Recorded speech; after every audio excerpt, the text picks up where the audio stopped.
ሰላም ጤና ይስጥልን እንዴት አላችሁ የተከበራችሁ አድማጭ ተመልካቾቻችን የስፖርት ባለታሪኮቹ ፕሮግራማችን ተጀምሯል ኢንስትራክተር መንግስቱ ወርቁ ሁሌም የማይረሳ የምንጊዜም የእግር ኳሱ ታላቅ ሰው ነው በኢትዮጵያ ሶስተኛውን የአፍሪካ ዋንጫ አዘጋጅታ ሻምፒዮን ስትሆን ጉልህ ሚና የተወጣና የውድድሩም ኮከብ የነበረ ተጫዋች ነው በኢትዮጵያ ብሔራዊ ቡድን ከ10 ዓመት በላይ የተጫወተ ሲሆን በ6 የአፍሪካ ዋንጫዎች በብቃት መጫወት የቻለ ነው እግር ኳስን መጫወት ከአቆመ በኋላም በ1982 እንደ ፈረንጆቹ አቆጣጠር በ13ኛው የአፍሪካ ዋንጫ ሀገሩን በአሰልጣኝነት እየመራ ብሔራዊ ቡድኑን ለአፍሪካ ዋንጫ ማሳለፍ ችሏል በቅዱስ ጊዮርጊስ ቤትም ጉልህ ሚና የተለየ ክብር ከሚሰጣቸው ተጫዋቾች መካከል በግንባር ቀደምትነት የሚጠቀስ ነው ይህን የቀድሞ ኮከብ ለማሰብና ለመዘከር ኮሚቴ ተቋቁሞ ከሰሞኑ ስራዎች ሲሰሩ እንደነበረ እናስታውሳለን የዚህ አካል የሆነ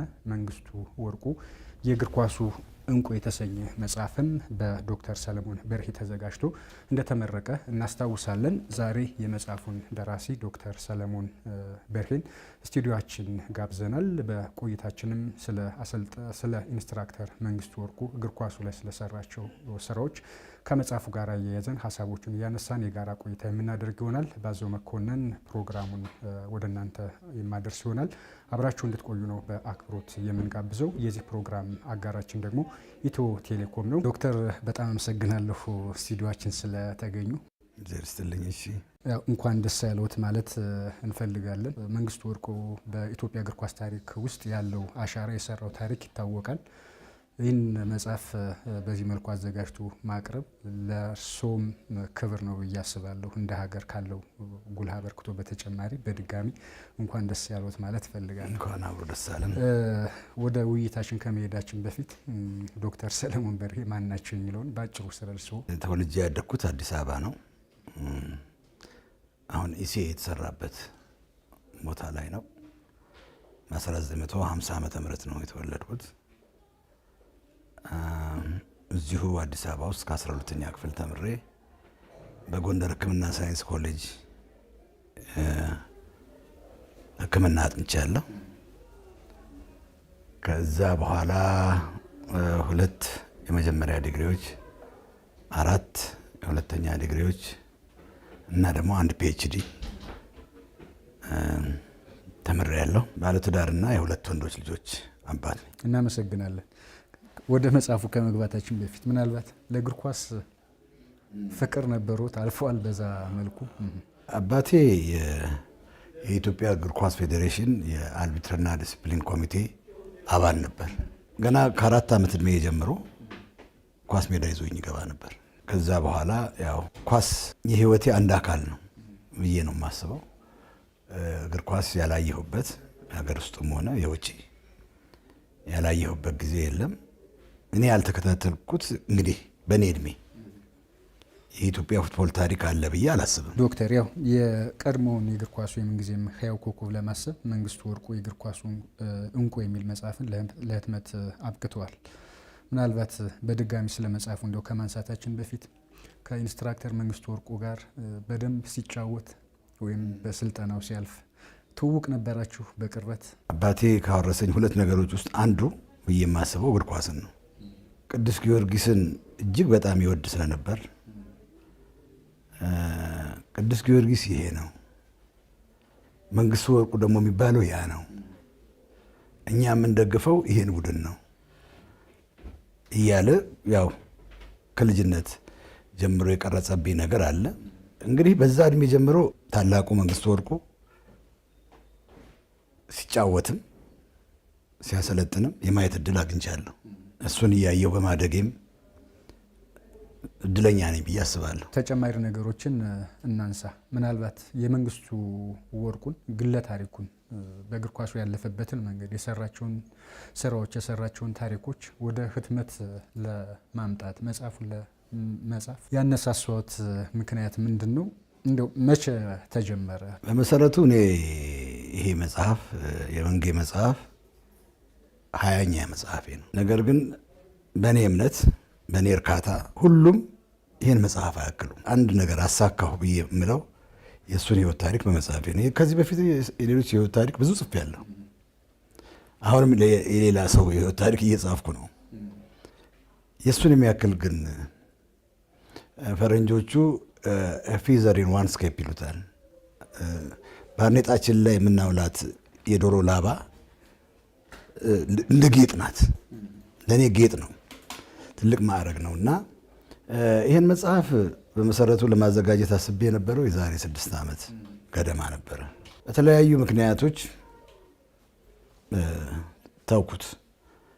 ትቼው በኋላ በልጁ በዳዊት መንግስቱ ወርቁ አማካኝነት የመንግስቱ ወርቁ የዳግም ትንሣኤ ኮሚቴ ሲቋቋም በቅርቡ የኔ አስተዋጽኦ በዚህ በኩል ምክንያቱም እማቀውም እምወደውም መዝናኛዬም መደሰቻዬም ስነ ጽሁፍ ስለሆነ ለምን ይሄን አስተዋጽኦ አላደርግም በሚል የምወደውን የማደንቀውን ሰው ታሪክ ለመጻፍ በቃው። እንደው ይህን መጽሐፍ ሲያዘጋጁ ምን የተለየ ነገርን ተጠቅመዋል ዶክተር? አዎ የሚገርመው ነገር ይህን መጽሐፍ ሳዘጋጅ የተለያዩ መጽሐፍ መጨረሻ ላይ እንደተጠቀሰው የተለያዩ ግብዓቶችን ተጠቅሜያለሁ።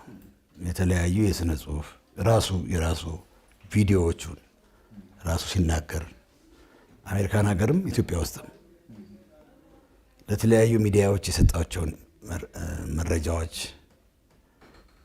ጋዜጦች፣ መጽሔቶች ከዛም ከራሱ አንደበት ከመንግስቱ ወርቁ አንደበት ስለ ኢትዮጵያ እግር ኳስ ስለ ራሱ የተናገራቸውን ነገሮች ኢቨን ስለ ሰብዕናው ስለ ባህሪው መንግስቱ ያው እንደ ሰው ጠንካራና ደካማ ጎን አለው።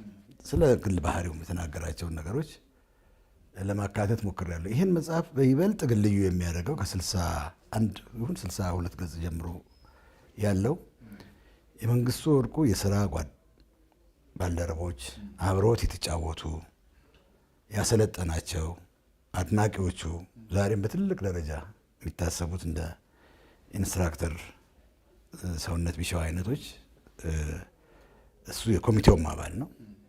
እንደ ኤሊት የካፍ ኢንስትራክተር አብርሃም መብራቱ አይነቶች የሰጡት ምስክርነት መንግስቱ እንደ ሰው ምን ይመስል ነበር፣ እንደ ፕሮፌሽናል ፉትቦል እግር ኳስ ተጫዋች እና አሰልጣኝ ደግሞ ማን ነበር የሚለውን ያካትት። በዚህ መልኩ የተሰራ ነገር አላጋጠመኝም። ግን እነ ሉቻኖ ቫሳሎ እዚህ ውስጥ የሰጡት አስተያየት አለ። እዚህ ጋር እየተመለከትኩ ሉቻኖ የተናገረው ራሱ መንጌ ባረፈ ሰዓት ሉቻኖ የዛሬ ዓመት ይሁን 2 ዓመት ነው ያረፈው ጣሊያን ሀገር።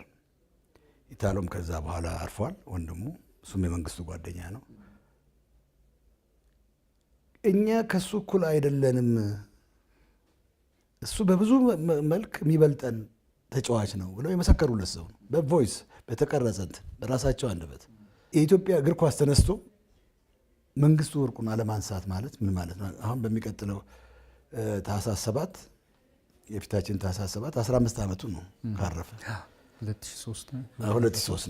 አሁን 2018 አይደለንም፣ 15 ዓመቱ ነው። አንድም ትውስታ የለም እና ይህን የመሰለ የኢትዮጵያ ብቻ ሲሆን የአፍሪካ ኮከብ የሆነ ተጫዋች ለብዙዎች አራያ መሆን የሚችል ተጫዋች እስካሁን ያልተደገመ እሱን መሆን አይደለም እሱን መምሰል እንኳን የሚችል ተጫዋች ያልፈጠርን ተፈጥሮ ያላየን ሰዎች ለምንድን ነው ውለታውን በልተን የምንቀረው? ኢትዮጵያ በታሪኳ አንድ የአፍሪካ ዋንጫ ነው ያገኘችው። የዚህ የአፍሪካ ዋንጫ ኮከብ ተጫዋች እሱ ነው። እስካሁንም ኮከብ በአፍሪካ ዋንጫ ኮከብ አንድም ኢትዮጵያ የለም። እሱ ብቻ አይደለም። 98 ጊዜ ለብሔራዊ ቡድን የተሰለፈ መንግስቱ ወርቁ ብቻ ነው። 61 ጎል ያገባ መንግስቱ ወርቁ ብቻ ነው ለብሔራዊ ቡድን። እሱ ብቻ አይደለም። ከአፍሪካ ኮከብ ጎል አግቢዎች አንዱ ሆኖ ለዘመናት በክብረ ወሰን ስሙ የተቀመጠ ሰው መንግስቱ ወርቁ ነው። የአፍሪካ ኢንስትራክተርነት ኮርስ ሲወስድ በከፍተኛ ማዕረግ የተመረቀ ሰው እሱ ነው። አሁንም አሉ በህይወት አንድ ኬንያዊ ፕሮፌሰር ኒቫ የሚባሉ ሰው አሉ እና ከሱ ጋር ነበር የኢንስትራክተርነት ኮርስ የወሰዱት። ቀን ቀን አውሮፓውያኑ ቲዮሪ ያስተምሯቸዋል፣ ፉትቦል ቲዮሪ። ከሰዓት በኋላ የተግባር ልምምዱን የሚያስተምረው ጓደኞቹን መንግስቱ ወርቁ ነበር። እሱ ነበር የሚያስተምራሉ። አሁንም ሰውየው የመጀመሪያው ኢንስትራክተርም ነው። የመጀመሪያው ኢንስትራክተር ነው። የአሰልጣኞች አሰልጣኝ ነው። የአፍሪካ አሰልጣኞች አሰልጣኝ ነው። 6 ተከታታይ የአፍሪካ ዋንጫዎች ከ2ኛው እስከ 7ኛው የአፍሪካ ዋንጫ የተጫወተ አፍሪካዊ እግር ኳስ ተጫዋች መኖሩን እጠራጠራለሁ።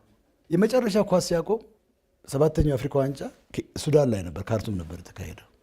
ኢትዮጵያ በጣም የመጨረሻውን ደረጃ ይዛን የጨረሰችው። ፉትቦላችን እየወደቀ ከነሱ በኋላ ነው እየወደቀ ሄደውና በዛ ውድድር 3 ጎል ነው ኢትዮጵያ ያገባችው። 3ቱንም ያገባው እሱ ነው። እኔ ሁልጊዜ የምለው ምንድን ነው መንግስቱ ወርቁ ሁለተኛ ለመሆን የተፈጠረ ሰው አይደለም። እኔ አሁን አንዳንድ ጊዜ የአሰልጣኝነት ድራፍቱን ሳየው፣ የእጅ ጽሁፉን ሳየው፣ የእጅ ጽሁፉ ካሊግራፊ እኮ የቁም ጽሁፍ ነው የሚመስለው። መንግስቱ በእንትን በተፈጥሮ አጭር ነበር፣ ግን እሱን 2 ቁመት ከሚያክሉ ተጫዋቾች በላይ ዘሎ ነው ጎል የሚያስቆጥረው። ምናልባት ባስኬትቦል ሊጫወት ነበር ይባላል፣ ቮሊቦል የሚል ይነሳል።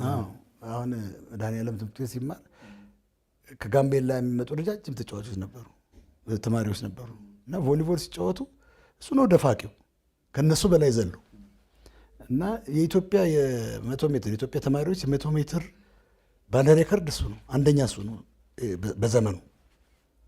እና አንዳንድ ጊዜ እንደዛ ብዬ አስባለሁ። ያው ትመራመር የለም መንግስቱ በምን ይሆን ሁለተኛ የሆነው? ሁለተኛነት ፈልግ ያጣው እና የሚገርም ነው። የተከበረ ሰው ነው። እንቀጥላለን ዶክተር፣ ተጨማሪ ነገሮችን እናነሳለን። ወደዚያ ከመሄዳችን በፊት ግን ቅድምን እርስዎም ሲያነሱት እንደነበረም ኮሚቴ ተቋቁሞ የቀድሞውን የእግር ኳስ ኮከብ ለማሰብ ለመዘከር ስራዎች ሲሰሩ ነበረ። አሰልጣኞች መካከል እነ ፋሲል ተካልኝ፣ ኢንስትራክተር ሰውነት ቢሻው፣ ንጉሴ ገብሬን የመሳሰሉ ሰዎች ስለ መንግስቱ ወርቁን በተመለከተ የሰጡት ሀሳብና በእግር ኳሱ በስፖርቱ ውስጥ ያለፉ ሰዎችን የማሰቡ ልምዳችን ምን ይመስላል የሚለውን ከኛ ጋር ቆይታ አድርገው ነበረ። እሱን ተከታትለን እንመለስና ተጨማሪ ነገሮችን ከዶክተር ጋር እናነሳለን። አሰልጣኝ መንግስቱ ወርቁ በኢትዮጵያ እግር ኳስ የጣለው አሻራ የሚታወቅ የኢትዮጵያ እግር ኳስ ምልክት ነው። ምናልባት በታሪክ በእግር ኳስ ታሪክ የሰሩ ሰዎችን ካነሳ ቅድሚያ ቦታውን የሚይዘው መንግስቱ ወርቁ ነው እና የሰራው በአፍሪካ ዋንጫ የሰራው ገድል፣ ያፈራቸው ተጫዋቾች፣ በኢትዮጵያ እግር ኳስ ውስጥ ተጽዕኖ የፈጠሩ ያዘጋጃቸው አሰልጣኞች ሁሉ አሉ። በ3ኛው አፍሪካ ዋንጫ ላይ ዋንጫ እንድታገኝ ያደረገ ታላቅ የስፖርት ሰው፣ ከዚያም ደግሞ ሁላችንንም በስፖርቱ ያስተማረ ሰው መንግስቱ ወርቁ በተጫዋችነት ዘመኑ በአሰልጣኝነት ዘመኑ ኢትዮጵያን ያኮራ ሰው ነው።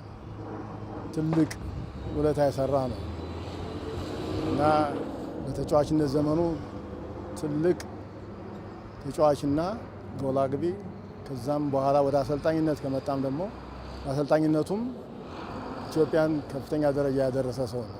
ብዙ አሰልጣኞችን ያፈራ ነው። አስተምሮኛል። አስተማሪ የነበረ 2ኛ ደረጃ ኮርስ የሰጠኝ አስተማሪ ስለነበረ የእሱም በሚጫወትበት ጊዜ የሚያየውት ስለነበረ ከነሱ ተነስተን ነው እኛም ወደ ብሔራዊ ቡድን ገብተን ውጤት ለማስመዝገብ የቻልነውና ትልቅ ሞዴላችን የነበረ ሰው ነው። ቅዱስ ጊዮርጊስና ጋሽ መንግስቱ መለየት አይቻልም። በቅዱስ ጊዮርጊስ የሰራውም ታሪክ የሚታወቅ ነው። 8 ቁጥር አይለበስም። ይሄ በቂ ነው። ምን ያህል ታሪካዊ ሰው እንደሆነ፣ ምን ያህል ብዙዎቹ እሱን እንደሚከተሉ፣ ምን ያህል እሱ ሌጀንዳቸው እንደሆነ የለፉትን ሰዎች የማስታወስና የለፉትን ሰዎች ከወደቁበት የማንሳት ሁኔታዎች ቢኖር በጣም አስፈላጊ ነው እና እንደ መንግስቱ ወርቁ አይነት ሰው በህይወቱ የራሱ ቤት ሳይኖረው የሞተ ሰው ነው። እኔ 13ኛ አፍሪካ ዋንጫን በካፕቴንነት የመራው ነኝ። መንግስቱ ወርቁ ነው ያሳለፈው። መንግስቱ ወርቁ በዛን ሰዓት እኛን የምናገኘው ፖኬት መኒ 40 ሳንቲም ፖኬት መኒ ነበረ። 40 ሳንቲም ማለት ምን እንደሚሰራ አወቁ። ያንን ሁሉ ተቋቁሞ ያንን ሁሉ ያሳለፈ ተጫዋች ነው፣ አሰልጣኝ ነው እና ይህንን በማስታወስ እንግዲህ ለእንደዚህ አይነት ውለታ ላሰራ ሰው ትልቅ ነገር ውለታው ሊመለስ ይገባል። ታሪክ የሰሩልንን በተለይ በእግር ኳሱ ታሪክ የሰሩልንን ሰዎች የራሳቸውን አሻራ በኢትዮጵያ እግር ኳስ ውስጥ ላይ ያለፉ ሰዎችን የማመስገን የመዘከር ችግር አለብን። ይኸው መንግስቱ እንኳን ከሞተ ስንት ዓመት ተጀምሯል። በጋሽ መንግስቱ ሌሎችም በኢትዮጵያ እግር ኳስ ታሪክ የሰሩ አሉ። እነሱንም በዚህ መንገድ መዘከር ተገቢ ነው ብዬ አስባለሁ። ከዚህ በፊት ብዙ ታላላቅ የእግር ኳስ ሰዎች ሀገሪቷን ያስጠሩ እንደነበሩ ይታወቃል። የእነሱ ስም አሁን እንዲሁ በድንገት ካልሆነ የሚያነሳቸውም የለም። ይሄ ምክንያቱ ምን እንደሆነ እኔ አላቅም። ይሄንን ግን እኛ ይሄ ኮሚቴ ተሰባስቦ ስሙ እንዲዘከር እንዲነሳ መንግስቱን የሚያውቁትም ኢብን ሀገሪቷም ትልቅ ስምና ክብር እንደሆነ መናገር ይቻላል። ቀጥል ዶክተር ሞር መጽሐፉ ላይ እናተኩርና ይህ መጽሐፍ ታትሞ ለንባብ ሲበቃ እግር ኳሱ ስፖርቱ ቤት አካባቢ ያለውን ምላሽ እንዴት አገኙት? ምን ይመስላል? ለእኔ 3 ለእኔ 5 ለእኔ አውሮፓና አሜሪካ ያሉ ሰዎች እረፍት ነው የነሱ። ይህን ያህል አስቀምጥልኝ ሰው ልካለሁ የማይል የለም። ምክንያቱም ስፖርት አካባቢ ነኝ የሚል ሰው ስለ መንግስቱ ወርቁ ሳያውቅ እንዴት አድርገው ነው ስለ ኢትዮጵያ ፉትቦል ሊያወራ የሚችለው? በጣም የሚደንቅ ነገር ነው። እና እሱ ስለ እግር ኳሱ የሚያወራቸው እዚህ ውስጥ የሚያወራቸው ነገሮች ትልቅ መመሪያ የሚሆን ነገሮች ናቸው። ሰውነት ሰው እንዲሆን ሰው እንደሆነ ያደረገኝ መንግስቱ ነው ብሎ ነው እዚህ መጽሐፍ ውስጥ የሰጠው። እንግዲህ ምን ያህል ሰውነት በራሱ እኮ ትልቅ ሰው ነው፣ ትልቅ ታሪክ የሰራ ሰው ነው። እሱ ስለ መንግስቱ የሚሰጠው ምስክርነት ማን ነው ከእሱ ጋር ተወዳዳሪው ነው የሚለው። አሁን ዶክተር ተቀዳ አለሙ ምረቃው ላይ ነበሩና አንድ ጊዜ ሲያጫወቱኝ ከእሱ ጋር ተጫውተዋል። ተቀዳና መንግስቱ አንድ ቲም ቅዱስ ጊዮርጊስ ተጫውተዋል። አብረነው እየተጫወትን እንደ ተመልካች ቆመን የምናየው ሰው ነው የሚሉ ሰው ግን ምን ያህል ምትሃት እኮ ነው። የሚገርም ገለጻ። አዎ እሱ እኮ ምትሃት፣ አንዳንዴ ምትሃት እኔ መጽሐፌም ውስጥ የጠቀስኩት ሱፐር ሂውመን ነው፣ ልዕለ ሰብ ነው። በጣም ልዕለ ሰብ። እሱ አለ ማለት እኮ ብቻውን ያሸንፋል፣ ብቻውን። እና አንድ ጊዜ አርቢትር አለማር ሰፋ ሲነግረኝ አስመራ ጨዋታ ነበርና እንደው ላንሳው ብዬ ነው። በጣም ለየት ያለ ነገር ነው። የአስመራ ቡድን ከቅዱስ ጊዮርጊስ ነው የሚጫወተው። ሀማሴን የሚባለው የአስመራ ቡድን ከምድር ውስጥ ነው የሚወጣው። የአስመራ ስቴዲዮም ተጫዋቾች የሚወጡት ከምድር ውስጥ ነው። በስቴዲየሙ መንግስቱ የለም ተብሎ ተወራ። መንግስቱ ዛሬ አልመጣም፣ አይሰለፍም። በቃ ከበሮው ሊቀደድ ሆነ። ጭፈራ የለም ያ ጎንደሬ ተብሎ ሲጨፈር ዋለ። ከዛ ገቡ የጊዮርጊስ ተጫዋቾች። ሲገቡ እውነትም መንግስቱ የለም። ከ2 ደቂቃ በኋላ እሱ ብቅ ሲል ያ ሁሉ ከበሮ የገባበት ጠፋ። ከዛስ ከነኛ ረጃጅም እነ በኩረ ጽዮንን የመሳሰሉ ተጫዋቾች በላይ ዘሎ እሱ በቴስታ ጎል አግብቶ ጊዮርጊስ 2-1 አሸነፈ። የዛኑ በዛው ሰሞን እዛ አስመራ እንትን ሆቴል ውስጥ አርፈው ውጭ ወጥተው ጫማ ያስጠርጋሉ። አሁን ፍስሐ ወልደ አማኑኤል አለ ለምስክርነት ለዚህ ሲያስጠርጉ ጫማ ጠራጊውን ኳስታ ያለው ሆይ ምናምን ይለዋል። መንግስቱ ጫማውን እያስጠረገ አዋ ያለው። ታዲያ እንዴት ነው ማን ያሸንፋል? አይ ያ ሰይጣን መንግስቱ ከሌለ እኛ እናሸንፋለን ይለዋል። ሰይጣን ያለው የኳስ ችሎታውን ነው። እንግዲህ በጫማ ጠራጊ ሌቭል እንኳን በሌላ ሀገር የዛን ጊዜ አሁን የኛ አንድ ግዛት የነበረች ነች። ግን እንደዚህ ሁሉ ሰው የሚፈራው ሁሉ ሰው የሚያከብረው ለቡድኑና ለኢትዮጵያ ቡድንና ለክለቡ ግን ሙት ውጤት እሱ አለ ማለት ውጤት አለ። ብቻ ምንድነው ተቃራኒ ቡድኖች አንድ የሚያውቁት ነገር አለ። መንግስቱን አናደው ነው እንዳታናደው ነው። ካናደድከው አደጋ ነው።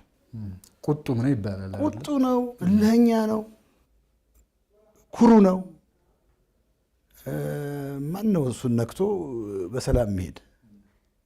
በተፈጥሮ አኩራፊ ነው። ለማሊያው እኮ እዛው እኔ ራሴ እያየሁ ጥርሱ ረግፎ ከቴሌ ጋር ቅዱስ ጊዮርጊስ ከቴሌ ሲጫወት ጥርሱ ረግፎ ከረፍት በፊት ነው ጥርሱ የወለቀውን ጥርሱን ኪሱ ከቶ ደሙ እየፈሰሰ ደሙ ጫማ ውስጥ ቦጭ ቦጭ እያለ ጨዋታውን የጨረሰ ሰው ነው በእልህ። እኔ ከወጣሁ የቡድኑ ሞራል ዝቅ ይልና እዚህም ላይ ጠቅሼዋል። ዝቅ ይልና ለሽንፈት እንዳረጋለን በሚል በነገራችን ላይ ካሳ ኃይሉ አፄ ቴዎድሮስ የተወለዱበት ቦታ እና እሱ የተወለዱበት ቦታ አንድ ነው። እንግዲህ የእሳቸውንም ማንነት እናውቃለን እና ሁላችን የምንመስለው ቤተሰባችንንና አካባቢያችንን ነው፣ የዛ ውጤት ነን። ስለዚህ ያ ነገር ሌላው ነገር የሚመስለኝ እዚህ መጥቶ ዘመድ አልነበረውም። በልጅነቱ ነው የመጣው። ንጉሱ ካመጡት በኋላ የሚማርበት ትምህርት ቤት ላይ ማንም አልነበረውም እና ሌላ ሁሉ ጠያቂው ሲመጣ እሱም ይጠይቀዋል። እሱ ኳሱን ነው የሚቀጠቅጠው በዛ ሰዓት እና ምናልባት ትኬት እየተቆረጠለት በአይሮፕላን ክረምት ጎንደር ይሄድ ነበር። ዘመዶቹ ከቋራ ተነስተው ጎንደር ይመጣሉ፣ እዛው አግኝቷቸው ይመለስ ነበር። ያቺ እንግዲህ በአመት በዛ እድሜ ለቅዱስ ጊዮርጊስ መጫወትም ሲጀምር በጣም ልጅ ነው። 16 ዓመት ተጫውቷል ጊዮርጊስ ቤት። 17 ዓመት ተጫውቷል። ግን በልጅነቱ ነው የጀመረው። እናቶች ነቃቸው እየተዉት ነው ኳሱን ሊያስረክቡ የፈለጉት ለነ መንግስቱ። በልጅነቱ ደግሞ ይህን ኃላፊነት የተከበረው እና ያ ነገር ውስጡን የሚያደርገው ለዚህ ለቆራጥነቱ፣ ለድፍረቱ፣ ለእልሁ ምክንያት የሆነው ይመስለኛል። ምናልባት ዶክተር እግር ኳሱ ላይ የሰራቸውን ታሪኮች አስታወስን። ብቸኛውን እንደ ሀገር የአፍሪካ ዋንጫን ስናነሳ የውድድሩ ኮከብ ሆኖ ሀገራችንን ለክብር ያበቃ ነው። ለ6 የአፍሪካ ዋንጫዎች ብሔራዊ ቡድንን ወክሎ ተጫውቷል። በአሰልጣኝነትም ብሔራዊ ቡድኑን ለአፍሪካ ዋንጫ አሳልፏል። ይህን ሁሉ አድርጎ ግን እግር ኳስ ባቆመበት ሰሞን ለሀገር የሚችለውን አላደረኩም በሚል ይቆጭ ነበረ በሚልም ይነሳልና እንደው ከዚህ ጋር በተያያዘ የሚሉት ነገር ካለ ብዬ። በጣም ይቆጫል። እዚህ መጽሐፍም ላይ ጠቅሰዋል። የሚገርመው ነገር ሱዳን ውስጥ ያለው ክብር ሰማይ እየደረሰ ነው። አንድ ሱዳን በጣም በወቅቱ በጣም ትልቅ ቱጃር የሆነ ሰው ከልጆቹ እንደ አንዱ አድርጎ አውርሶታል። ሱዳን ብሔራዊ ቡድን ውስጥ የሚጫወቱ ሰዎች ስማቸውን ቀይረው መንግስቱ ይባሉ ነበር። አሁንም ድረስ አለ መንግስቱ ሁሴን መሐመድ የሚባል ሱዳናዊ፣ ሌላም ደግሞ መንግስቱ ምናምን የሚባል አለ። 2 ናቸው። ላይቤሪያ ውስጥ በመጀመሪያ ደረጃ አዳራሹ ውስጥ የመንግስቱ ወርቁ ፎቶ ፊት ለፊት ተሰቅሏል። ከሱ ቀጥሎ አሁን የአብርሃም መብራቱም ተሰቅሏል። ከሱ በኋላ ሄዶ እዛ ያሰለጠነ አብርሃም በመሆኑ ዌልካም ቱ ኢትዮጵያ ይላል ጽሁፉ እዛ ስር ያለው። የትኛውም ስልጠና ለመንግስቱ ወርቁ የህሊና ጸሎት ሳይደረግ አይካሄድም። ስቲል በዚህ ዓመትም ዘንድሮም ሻማ በርቶ ለመንግስቱ ወርቁ በስሙ ጸሎት ተደርጎ ነው ወደ መደበኛው ስልጠና የሚገባው። ይህንን ዊትነስ ያደረጉ ኢትዮጵያውያን ብዙ ናቸው። ኬንያ ውስጥ ያለው ስም ተአምር ነው። ባይዘዌ ቅድም ያልኩት የሱዳኑ እንትን ከፈለገ አባታቸው ከሞተ በኋላ ልጆቹ የሱዳኑ ልጆች አንተንም ከኛ ጋር አውርሶሃልና ድርሻህን ወስደ መሸጥ ትችላለህ። ቢሸጠው በጣም ብዙ መልቲ ሚሊዮነር ይሆን ነበር። አልተቀበለም። እሱ ያ ሰው አምኖኝ እና ወዶኝ የሰጠኝን ስጦታ እንዴት እኔ ልሽጠው ብሎ ነው የተወው። የተደላደለ ነገር ቢኖር እዚህ ምንም አይደለም፣ ንቆት ነው ይባላል። ገንዘቡ በሚያስፈልገውም ሰዓት ነው ይህን ያላረገው። ቤንዚን ማደያ ነበረው። ቤንዚን ማደያዎቹን አቶ በነበረበት ሰዓት ንጉሴ ገብረ ሲያነሱልኝ ነበር። እንዲሁም መንግስቱ ወርቁ ኢትዮጵያ ውስጥ ቤት ሳይኖረው ነው የሞተ የሚል ነገር ሲያነሳልኝ ነበር። እውነት ነው። በኪራይ ቤቶች ቤት ነው ይኖረው።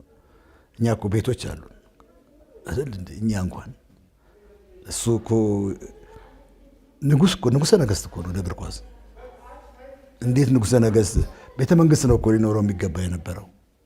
በሌላ ሀገር ቢፈጠር ብለን እስቲ እናስበው። መንግስቱ ብዙ ሀገር እኮ ተለምኗል። ጣሊያን፣ እንግሊዝ፣ ቱርክ አልሄደም። ለሀገሩ ባለው ፍቅር የተነሳ እንደሱ እና በቅርበትም ስለማውቀው እንደ ጥላሁን ገሰሰ ሀገራቸውን የሚወድ ታዋቂ ሰውን ያላየው። ከመንግስቱ ጋር ስለ ኢትዮጵያዊነት እንዲህ ዝም ብለህ ማውራት አትችልም። ተረብሾ ነው የምታየው በቁጭት። ጥላሁን ደግሞ ጥላሁን ነው ይታወቃል። ትንሽ ሀገር በተነሳ ቁጥር የሚያለቅስ ሰው ነው። ሁለቱ ደግሞ የቅርብ ጓደኞች ናቸው። በጣም የቅርብ ጓደኞች፣ የወንድም ያህል ጓደኞች ናቸው። እና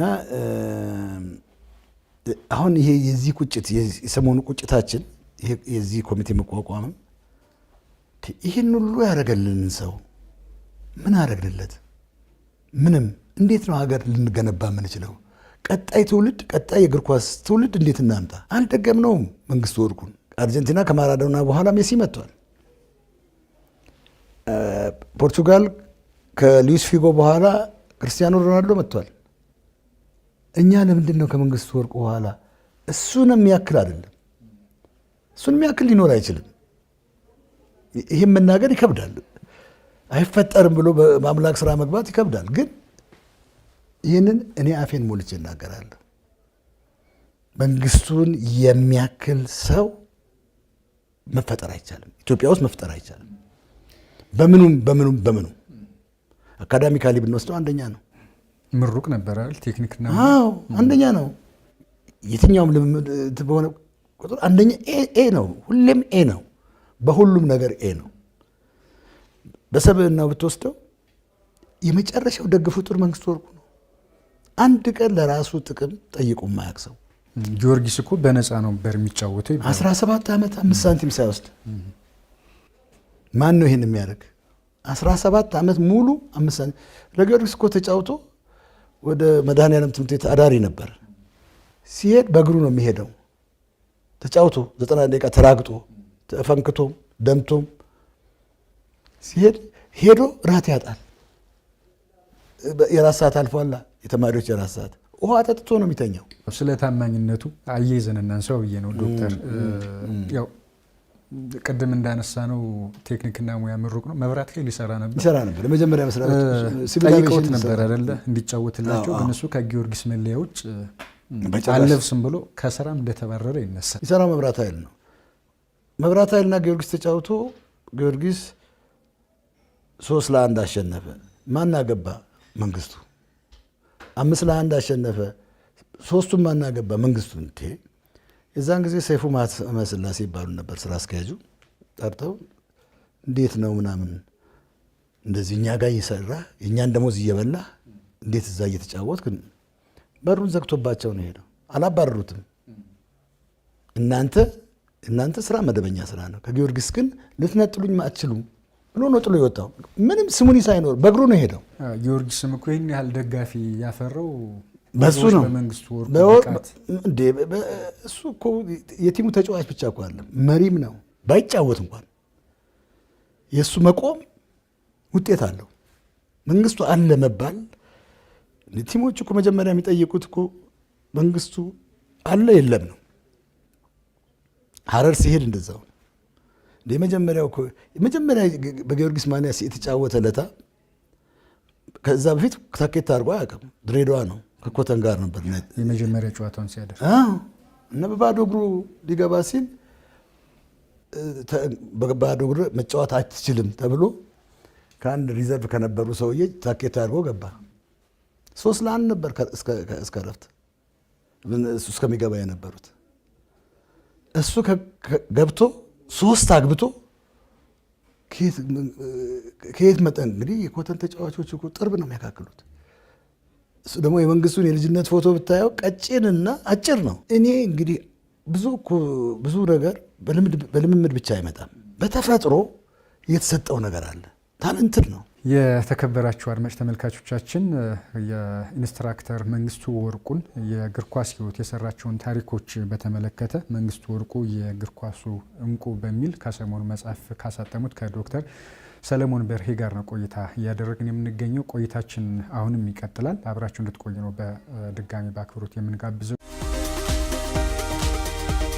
ዶክተር ገለጻዎት ላይ ይህ መጽሐፍ እንዲሁ ያሳተሙት እንዳልሆነ በደንብ ስለ መንግስቱ ወርቁ ቅርብ እንደሆኑም ለእግር ኳስም ያለሁትን ፍቅር ለመንግስቱ ወርቁ ደግሞ የተለየ ስሜትም እንዳለሁት እየተረዳው ነውና እንደው መንግስቱ ወርቁንም ሲያስቡ በቅርበትም ስለሚያውቁት ከሱ እንደው በተለየ ሁኔታ የሚያነሱለት አንድ ነገር አለ። ግንባሩ እኮ ያው በቴስታም እየተመታ በቦክስም እየተመታ በምን እየተመታ በሙሉ ስፌት ነው። የመንግስቱ ግንባር ስፌት ነው። እየደማልን ላቡን ደሙን በብሔራዊ ቡድን በሸዋ ምርጥ በቅዱስ ጊዮርጊስ እንደሱ የሆነ ማን ነው? ጀግና ነው፣ ሄሮ ነው፣ ምንም ጥያቄ የለው። እንደዛ ሆኖ ግን የግድ አክብሩኝ አይልም። ለጓደኞቹ ከጓደኞቹ ጋር ተካፍሎ መብላት፣ የጋራ ፍቅር፣ ወል የሆነ ህይወት ያለው ምናልባት እኛ ዳሪ ትምህርት ቤቱ ኢንፍሉዌንስም ሊሆን ይችላል እና አሁን ብዙ ጊዜ በአሰልጣኝነቱ ወቅት የተለያዩ ቡድኖች አሰልጥነዋል። ቅዱስ ጊዮርጊስ፣ ንግድ ባንክ፣ መብራት ኃይል፣ ወንጂ፣ ባህር ትራንዚት። እንደገና ደግሞ የሚገርምህ ነገር የህፃናት አምባ የሚባል ነበር። ከአዲስ አበባ ውጭ ስራ በሌለው ሰዓት በህፃናት ላይ መስራት ከፍተኛ ፍላጎት እሱም በህፃኑ ስለጀመረው በራሱ ነዳጅ ከዚህ የሄደ የህፃናት አምባ ልጆችን ያሰለጥን ነበር በራሱ ወጪ ማንም ሳያዘው። በነገራችን ላይ እሱ ከሜዳ ላይ አንስቶ ሰው ያደረጋቸው ማዕት ህፃናት አሉ። ማዕት ኳስ ተጫዋች ያደረጋቸው መንግስቱ ባቋቋምህ ነው የሚያውቀው። ይሄ ኳስ ተጫዋች ይሆናል፣ ይሄ አይሆንም፣ እንዲህ አይቶ የሚለይ ሰው። ሌላው መንግስቱ ስለ ራሱ ሲናገር፣ ስለ ራሱ ትልቅነት ሲናገር በጭራሽ መስማት አይቻልም። ሌላው ያውራ እንጂ እንዲህ ነኝ እንዲያ ነኝ የሚባል ነገር እሱ ጋር የለም። እንዳውም አንዳንድ ጊዜ በሚገርም ሁኔታ ውጤቱን የጋራ ያደርገዋል። በእኔ ዘመን የነበርን ተጫዋቾች ብሎ የጋራ ማድረግ ነው እንጂ እኔ የተለየ ሆነ የሚባል ነገር ከሱ አፈ እንደው ይበልጥ ግን የትኛውን ባህሪው እንደው ይወዱለታል? እለኛነቱ ማንም ላይ ያላየሁት ነው እሱ ላይ ነበራል። የሰራውን ታሪክ እያነሳን ነው። እርስዎ ይህን የመሰለ መጽሐፍ አበርክተዋል። ለሀገርም ኩራት ነው፣ ለእሱም ትልቅ ክብር ነው ብዬ አስባለሁ። እንደው በስፖርት ውስጥ ያለፉ የቀደሙ ሰዎችን የመዘክር የማሰቡ ልምዳችን ግን እንደ ሀገር ሲያስቡ እንዴት ይገልጹታል? ያለውን ልምዳችን በጣም በጣም በጣም በጣም በጣም በጣም በጣም የሚያሳዝን ነው። አሁን በኢትዮጵያ ቡድን ውስጥ ኮከብ 1 2 3 ብለን ግባጊዎች ብንጠራ ከበደ መታፈሪያ የሚባሉ በጣም ታማው እንኳን የጠየቃቸው ሰው የለም። የብሔራዊ ቡድን ተጫዋች ነበሩ። ከመንግስቱ ቀደም ይላሉ። እዚህ ወደ ጨርቆስ አካባቢ ነበር ቤታቸው። ስንቱ ነተካ ስንቱን ነው እነጌታቸው ዱላ ማንን ነው ለማን ነው እኛ አሁን በቅርቡ እና ኃይለማርያም ሻሾ ለማን ነው እኛ ብድር የመለስ ነው? በጣም የሚገርም ነው። ይሄ የመንግስቱ ስራ ለሌላውም ፈር እንዲቀድ ለሌላውም መነሻ እንዲሆን መጎትጎቻ እንዲሆን እንደ ምሳሌ እንዲወሰድ ነው ዋናው። በዚህ አይቆምም ይሄ ስራ፣ ሌሎችም ይቀጥላሉ። ከቀዳሚው ለመጀመር ነው። ሌሎቹ መታሰብ አለባቸው። ይሄ እንደ መነሻ ተወስዶ ሌሎቹ መታሰብ አለባቸው። በቁማቸው ምን አለ ብናከብራቸው። ቅብብሎች ከሌለ ከቀደመው ላይ ካልተነሳን እንዴት ነው ወደፊት መራመድ የምንችለው? የነበረው እኮ መቼም ዝም ብለን አልበቀልንም። ይሄ የኢትዮጵያ ፉትቦል እኮ እዚህ ጋር የደረሰው በነ መንግስቱ በነ ክቡራቱ ይድነቃቸው ተሰማ መስዋዕትነት ነው። እነሱን ስናከብር እነሱን የሚመስል ሰው ለማፍራት ትውልድ ቀዳሚውን ያህል ቀዳሚውን ስታይ ነው ልትከተል የምትችለው። ቀዳሚና ፋና ዋጊ ከሌለህ ግን እንዴት ነው ወደፊት ልንሄድ የምንችለው? ሁሌ ከዜሮ ጀምረን። ምናልባት ዶክተር እንግዲህ በግለሰብ ደረጃ እርስዎ ይህን ስላደረጉ ያው በተለይ የስፖርት ቤተሰብ በትልቁ ያመሰግነውታል። ግን ተቋም በጣም አስፈላጊ ነው ብዬ አስባለሁ። ትልቅ አስተዋጽኦ ያላቸውን የስፖርት ሰዎች ለመዘከር በስፖርት አመራርነት የተቀመጡ ሰዎች አሉ፣ ተቋማት አሉ። ከነዛ አካባቢም በጣም ስራ ይፈልጋል ብዬ አስባለሁ። ይህ መጽሐፍ በሚመረቅበት ወቅት የኢትዮጵያ እግር ኳስ ፌዴሬሽን ፕሬዚዳንት ኢሳያስ ጅራ የእኛን ስራ ነው የሰራችሁልን የሚል ሀሳባቸውን ሲሰጡ ነበረ። ያው አያይዘን ለማንሳትም መንግስቱ ወርቁን የህይወት ዘመን ተሸላሚም አድርገውታል። እንደው እግር ኳሱን የሚመሩ ሰዎች ተቋማትም ምንድን ነው ማድረግ ያለባቸው? በራሳቸው ተነሳሽነትም እንደርሶ የባለፉትን ለመዘከር የሚመጡ ሰዎችን በምን መልኩ ነው መደገፍም ማበረታታትም ያለባቸው? አሁን ያልከው ነገር በጣም ጠቃሚ ነው።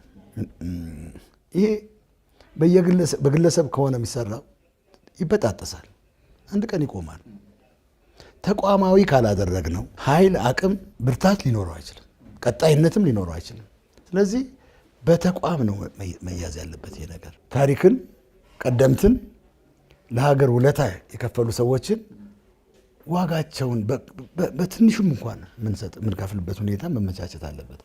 ይሄ ካልሆነ በተቋም ደረጃ ይሄ ካልተሰራ በጣም አስቸጋሪ ነው። ዶክተር መንግስቱ ወርቁ እግር ኳሱ ላይ ከሰራቸው ታሪኮች በተጨማሪ እግር ኳሱ ላይ ራሱን የሰጠበት መንገድ፣ ታማኝነቱ፣ ለኢትዮጵያ እግር ኳስ የሰራው ነገር በጣም አስገራሚ ነው።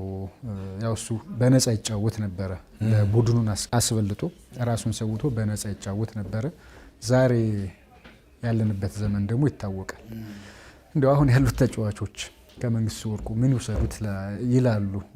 እንደ ሀገር እግር ኳሳችን ለማሳደግ ለመለወጥ እሱ ያለፈበት መንገድ አንደኛው መንገዳችን መሆን አለበት ብዬ ስለማስብ በእውነት ያሁኑ ያሉት ተጫዋቾች ከመንግስቱ ወርቁና ከጓደኞቹ በዚያን ወቅት ከነበሩት ኮከቦቻችን ሊማሩ የሚገባቸው አንዱ እና ዋነኛው የማሊያ ፍቅር ነው። ፈረንጆቹ ስፔሪ ደኮር የሚሉት ይህ ውስጥ የማሊያ ፍቅር፣ የቡድን ፍቅር። ሌላ ሁሉ ቀስ ብሎ ይመጣል። የምናስቀድመውን ማወቅ ነው። የምናስቀድመው ክለብን፣ ሙያን፣ ሀገርን መሆን አለበት። መንግስቱ አንዱ ከሚለው ነገር አንዱ ምንድነው? የኢትዮጵያ ሕዝብ መዝሙር ሲዘመር እሱና ጓደኞቹ ያለቅሱ ነበር። በስሜት ተወስደው ያለቅሱ ነበር። ይህን ሕዝብ ነው ሕዝቡ ምን ይለናል ብለው እናም አንድ ጊዜ ለሶስተኛው አፍሪካ ዋንጫ እቴጌ ሆቴል አስገብተዋቸው ዶሮ ወጥና ምናምን ሲበሉ ከርመው አሁን ይህን ሁሉ ዶሮ ወጥ በልተን ብንሸነፍ ህዝቡ ምን ይለናል የሚሉ ሰዎች ናቸው። ፕራይድ፣ የራስ ክብር ያላቸው እና ክብሩንም ሆነ ፍቅሩን ለክለባችን ለሀገራችን ፉትቦል ብናደርገው ሌላው ሁሉ ቀኑን ጠብቆ ይመጣል። ስለዚህ ልጆቹ ይህን ነው ይህን ነው ማድረግ ያለባቸው። አሁን ያሉት የመጨረሻ ሀሳብ እናንሳ ብዬ ነው። ቅድም ሲያነሱልኝ ነበረ ይህ መጽሐፍ ታትሞ ለንባብ እንዲቀርብ በርካታ አጋዦች ነበሩ። ከኮሚቴው በተጨማሪ የልጁን ስም የዳዊትን ስም ቅድም ሲያነሱልኝ ነበረ። እንደ ምስጋናም የሚያነሷቸው አካላት ካሉ እድሉን ሰጥቼዎት ቆይታችንን በዚህ እንቋጭ። ዶክተር በቅድሚያ ሊመሰገን የሚገባው ቅድም ያነሳሁት ልጁ ዳዊት መንግስቱ ወርቁ ነው። እንዳውም አንዳንድ ባህሪዎቹ አንዳንድ ባህሪዎቹ አባቱን ይመስላል። የአባቱ ልጅ የሚመስልበት አንዳንድ ነገሮች አሉ። የጀመረውን ነገር በእልህ የመጨረስ ነገር። ሌላው ኮሚቴው ቅድም አንተም ብለዋል፣ እጅግ ሊመሰገን ይገባል። እያንዳንዱ የኮሚቴ አባል ብዙ ነን በነገራችን ላይ፣ ሁሉም በእኩል ደረጃ ሊመሰገን ይገባል። እገሌ ከገሌ የሚባል ነገር የለም። ሌላኛው መጽሐፉን ያሳተመልን ጓደኛዬ ነው። እኔ ነኝ የጠየቅኩትም። የማሳተሚያ ገንዘቡን የሸፈነው አቶ ሰለሞን አሸናፊም ሊመሰገን ይገባል። ከመጽሐፉ ጋር በተያያዘ ሁሉም እዚህ ላይ ብዙ ሙያተኞች ናቸው አስተያየታቸውን የሰጡት። በዚህ አስተያየት የሰጡ ሙያተኞች በሙሉ አገር ውስጥ ያሉም ከውጭም ብዙዎች አስተያየታቸውን ሰጥተዋል። ስለ መንገድ በክብር በፍቅር እነሱም ሊመሰገኑ ይገባል። በተረፈ እኔም ስለሱ እንዳወራ እድል ስለሰጣችሁኝ እግዚአብሔር ይስጥልኝ እላለሁ። በጣም እናመሰግናለን ዶክተር፣ አክብረውን ስለመጡ። ቆንጆ ቆይታ ነበረ። እንግዲህ ወደ ኋላ ወስደውን መንግስቱ ወርቁ ከምናውቃቸው ታሪኮች በዘለለ ብዙ ስለሱ ያልተነገሩ እውነቶች እንዳሉ በደንብ ሲነግሩን ነበረና አክብረውን ስለመጡ እናመሰግናለን። እግዚአብሔር ይስጥልኝ። የተከበራችሁ አድማጭ ተመልካቾቻችን የዛሬ የስፖርት ባለታሪኮቹ ፕሮግራማችን የተከታተላችሁትን ይመስል ነበረ። እንግዲህ ዛሬ መንግስቱ ወርቁ የእግር ኳሱ እንቁ በሚል የቀድሞውን የእግር ኳሱን ኮከብ ኢንስትራክተር መንግስቱ ወርቁን ለመዘከር ለማሰብ የእሱን ታሪክ የያዘ መጽሐፍ ካስመረቁት ከዶክተር ሰለሞን በርሄ ጋር ነበር ቆይታ ያደረግነው። አብራችሁን ስለነበራችሁ ስለተከታተላችሁን እናመሰግናለን። የዚህ ፕሮግራም አጋራችን የነበረው ኢትዮ ቴሌኮም ነው። ጤና ይስጥልን።